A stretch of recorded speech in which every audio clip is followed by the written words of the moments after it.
Hello, my name is Burke Hedges, author of the best-selling book, The Parable of the Pipeline. I open my book with a story about Pablo and Bruno, who take two very different paths in their quest for financial independence. What you're about to see is the delightful animated story of their adventure. So, sit back, relax, and enjoy the life-changing lessons in The Parable of the Pipeline.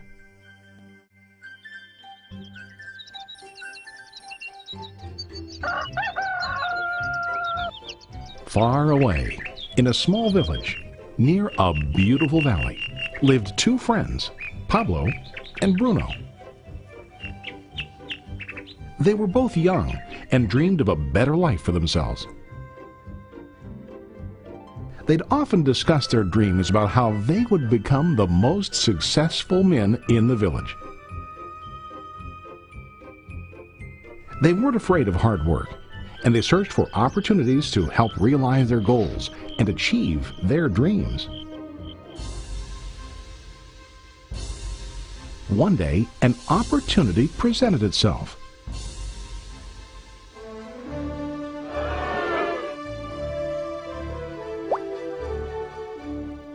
The mayor of the village decided to hire two people to bring water from a spring up on the mountain, across the valley, back down to the village. They were to be paid based on the amount of water delivered to the village. Bruno and Pablo enthusiastically got to work. Every day, from morning till evening, they carried buckets to and from the spring. They worked hard, carrying water to the village. In the evening, they'd return home with their day's wages.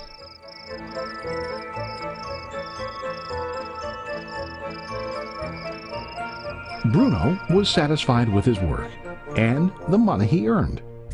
He was sure that with this work he could achieve his dreams. Bruno thought that to increase his wages he could use bigger buckets to bring more water each trip.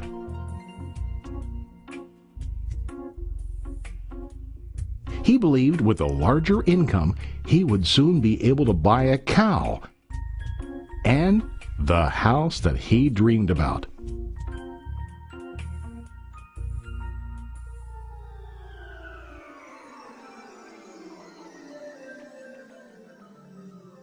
Now Pablo was not satisfied.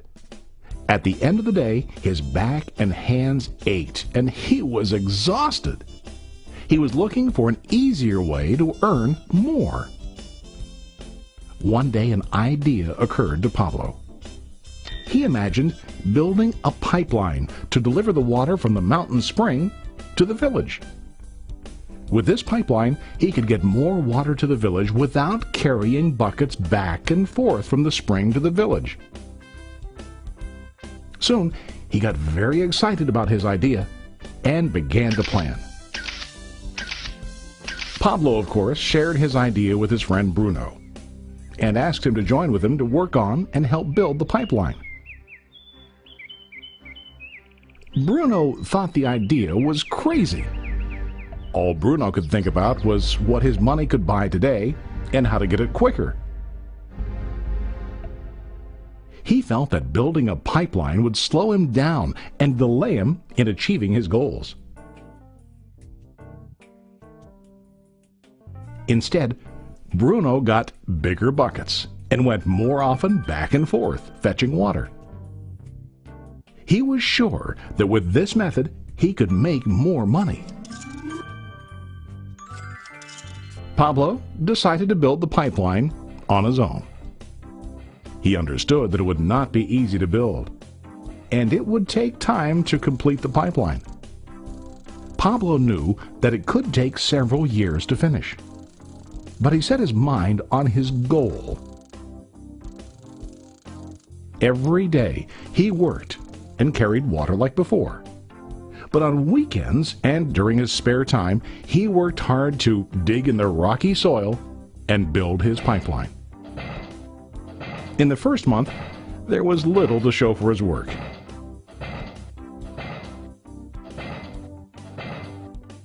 Bruno and the villagers laughed and teased him. They called him Pablo the Pipeline Man. During this time, Bruno's income doubled. He already bought a cow and a bigger house. His lifestyle changed. He now spent time after work in the bar, enjoying his hard-earned wages from delivering water.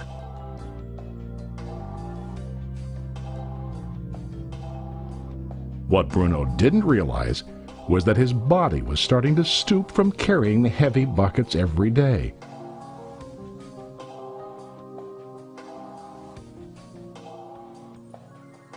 His face looked worn and his body tired. Soon, he began to carry less and less water due to the wear and tear on his body.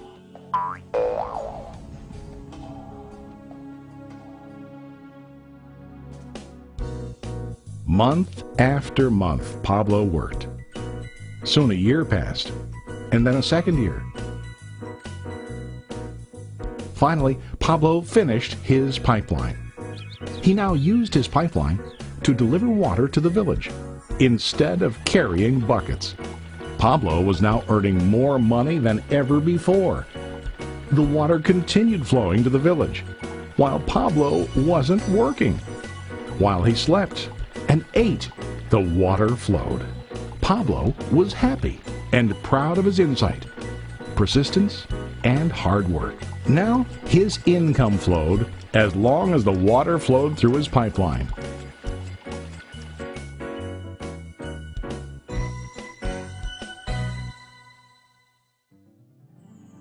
The story of Bruno and Pablo is a reflection of life. Their jobs symbolize what most people do to earn money. Bruno gets his money using buckets. He goes back and forth, carrying his buckets from the spring to the village in exchange for money. To increase his income, he either has to go more frequently to the spring or to use larger buckets. It's common in real life to increase our income by working harder. For example, working overtime or getting a second job. We also increase the size of our buckets by accepting a higher paying position, which often includes spending more time on the job. Most of us exchange time for money like Bruno. We know that every person has only 24 hours in the day and that it's not possible to use all our time to work. The most difficult time comes when we can no longer exchange time for money due to age, health, or other reasons. Then, our income stops. Now let's review what Pablo did. Very wisely, Pablo did not exchange all of his time for a limited income, but he used some of his time to build a pipeline. He knew that the pipeline would bring ongoing income as long as the water flowed. An ongoing income that multiplied the time he worked each day. Pablo knew that someday, maybe because of age or health, he would no longer be able to exchange his available time for money. Pablo knew that if he could make his idea of a pipeline work, then he only has to do the hard work of building the pipeline. After the pipeline was completed, Pablo was able to monitor and maintain the flow of water to ensure that his income will continue. Pablo has shown us that to earn an income, we don't always have to directly exchange time for money. There really are better ways. How about you? Are you still like Bruno, who directly exchanges time for money? Or do you want to be like Pablo, building and maintaining a pipeline for ongoing income? If you are interested in the idea of building your own pipeline, contact the person who lent you this presentation.